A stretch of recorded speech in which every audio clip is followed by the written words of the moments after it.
ओम शांति। आज 16/5/24 प्रातः मुरली। ओम शांति। बाप दादा मधुबन। आज महावाक्य बाबा कहले, मिठे बच्चे निजको सुधारिबा उपरे ध्यान दियो, दैवी गुण धारण कर। बाबा केबे कहा उपरे असंतुष्ट हुअन्ति नहीं, शिक्षा देइथांती, तेणु एथिरे डरिबार किछि कथा नहीं। आजिर प्रश्न, पिलामानंकर केउं गोटिए स्मृति रहिले केबे भी समय नष्ट करिबे नाही। उत्तर, एहा हेउची संगमर समय। वर्तमान आमको बहुत मूल्यवान लटरी मिलिछि। बाबा आमको हीरा भली देवता करुछंती।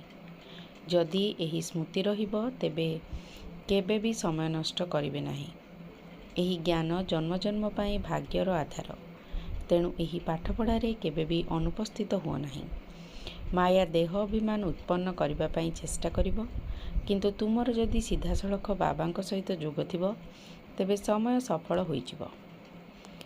धारणा पाई मुख्य सार, निजर विकर्म विनाश करबा सहित निजर चरित्र को सुधारिबा पाई जोगर यात्रा उपरे पूरा पूरा ध्यान देबाकू हेबो। दैवी गुण धारण करबाकू हेबो। देवता हेबा पाई संगम जुगरे पुरुषोत्तम हेबार पुरुषार्थ करबाकू हेबो। भूल कर्म करी निजर समय नष्ट करिबार नाही। आजिर वरदान, ज्ञान रूपक श्रेष्ठ संपत्ति को महादानी होई दान करुथुबा मास्टर ज्ञानर सागर भव। बाबा जेपरी ज्ञानर सागर अटंती, सेहीपरि मास्टर ज्ञानर सागर होई अन्य मानकु ज्ञानर दान देई चल। ज्ञान रूपक केते श्रेष्ठ संपत्ति तुम मानक पाखरे अछि। सेही संपत्ति रे निजे भरपूर होई जोगर अनुभव आधार रे अन्य मानकर सेवा कर। जेउ सबु संपत्ति गुड़िक तुमको मिली महादानी होई सेगुड़िक दान करि चल। काहेकि ना एही सबु संपत्ति गुड़िक जेते दान करिबो ताहा सेतिकी सेतिकी बढ़ी चलिबो।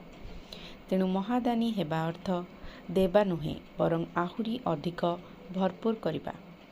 आजिर स्लोगान, जीवन मुक्त स्थितिर अनुभव करने सहित देह ठारू भिन्न विदेही हेबा ही पुरुषार्थर शेष अवस्था अटे।